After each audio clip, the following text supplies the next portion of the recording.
ഇറാനിലെ ജനവാസ മേഖലകളിലേക്കും അടിസ്ഥാന സൗകര്യ സംവിധാനങ്ങളിലേക്കും ആക്രമണം തുടങ്ങിയതോടെ അമേരിക്കയ്ക്ക് ഇറാൻ അന്ത്യശാസനം നൽകിയിരിക്കുന്നു. 2-3 ദിവസത്തിനുള്ളിൽ യുദ്ധം അവസാനിപ്പിക്കണം, ഇല്ലെങ്കിൽ സമ്പൂർണ്ണ നശീകരണ ശൈലിയിലേക്ക് തങ്ങൾ പോകുമെന്ന് ഇറാന്റെ ഇസ്ലാമിക് റവല്യൂഷണറി ഗാർഡ് കോർപ്പ് വ്യക്തമാക്കി.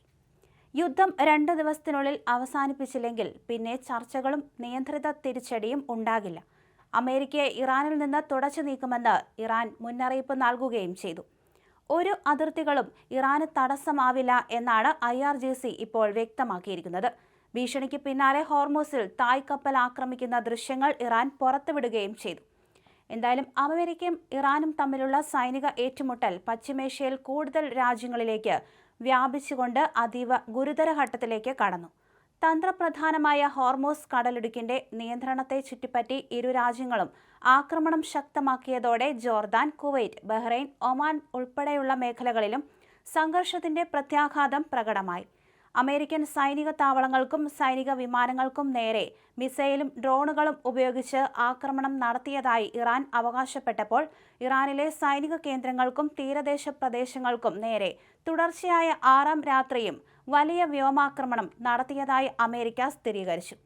ഇറാന്റെ ഇസ്ലാമിക് റവല്യൂഷണറി ഗാർഡ് കോർപ്സ് പുറത്തുവിട്ട പ്രസ്താവനയിൽ ജോർദാനിൽ വിന്യസിച്ചിരുന്ന അമേരിക്കൻ യുദ്ധവിമാനങ്ങളെയും ഇന്ധനം നിറയ്ക്കുന്ന ടാങ്കർ വിമാനങ്ങളെയും ലക്ഷ്യമിട്ടാണ് ആക്രമണം നടത്തിയതെന്ന് അറിയിച്ചു. ഓപ്പറേഷൻ നസർ 2വിന്റെ 14ാം ഘട്ടത്തിന്റെ ഭാഗമായിട്ടാണ് 2 ഘട്ടങ്ങളിലായി ബാലിസ്റ്റിക് മിസൈലുകളും നിരവധി ഡ്രോണുകളും ഉപയോഗിച്ച് ആക്രമണം നടത്തിയതെന്നും നിരവധി അമേരിക്കൻ യുദ്ധവിമാനങ്ങളും ടാങ്കർ വിമാനങ്ങളും നശിപ്പിച്ചെന്നും മറ്റു ചില വിമാനങ്ങൾക്ക് ഗുരുതര കേടുപാടുകൾ സംഭവിച്ചുവെന്നും ഇറാൻ അവകാശപ്പെടുകയും ചെയ്തു. എന്നാൽ ഇറാന്റെ ഈ അവകാശവാദം അമേരിക്ക സ്ഥിരീകരിച്ചിട്ടില്ല. ജോർദാൻ സൈന്യവും തങ്ങളുടെ വ്യോമാതിർത്തിയിലേക്ക് കടന്ന 3 ഇറാനിയൻ മിസൈലുകൾ വിജയകരമായി വെടിവെച്ചിട്ടതായി അറിയിച്ചു.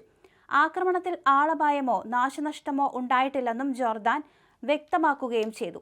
കുവൈറ്റിലെ വൈദ്യുതി ജലശുദ്ധീകരണ പ്ലാന്റിന് നേരെയും ആക്രമണം ഉണ്ടായി. പ്ലാന്റിന് കേടുപാടുകൾ സംഭവിച്ചു എന്നാണ് ഔദ്യോഗികമായ വിശദീകരണം. ആക്രമണത്തിന്റെ ഉത്തരവാദിത്തം സംബന്ധിച്ച് കൂടുതൽ വിവരങ്ങൾ പുറത്തുവിട്ടിട്ടില്ല.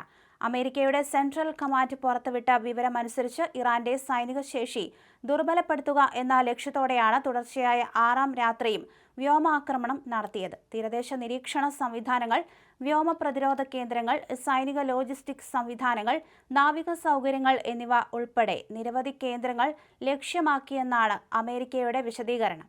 ഇറാൻ പക്ഷേ സൈനിക കേന്ദ്രങ്ങൾക്കൊപ്പം സാധാരണ ജനങ്ങൾ ഉപയോഗിക്കുന്ന അടിസ്ഥാന സൗകര്യങ്ങൾക്കും നേരെയാണ് ആക്രമണം നടത്തിയതെന്ന് ആരോപിച്ചു. ബന്ദർ അബ്ബാസ്, ബുഷേർ, കുഷിയം ദ്വീപ്, ഹോർമുസ്തൻ പ്രവിശ്യ എന്നിവിടങ്ങളിൽ മിസൈൽ ആക്രമണം നടത്തിയതായി ഇറാന്റെ ഔദ്യോഗിക മാധ്യമങ്ങളും റിപ്പോർട്ട് ചെയ്തു.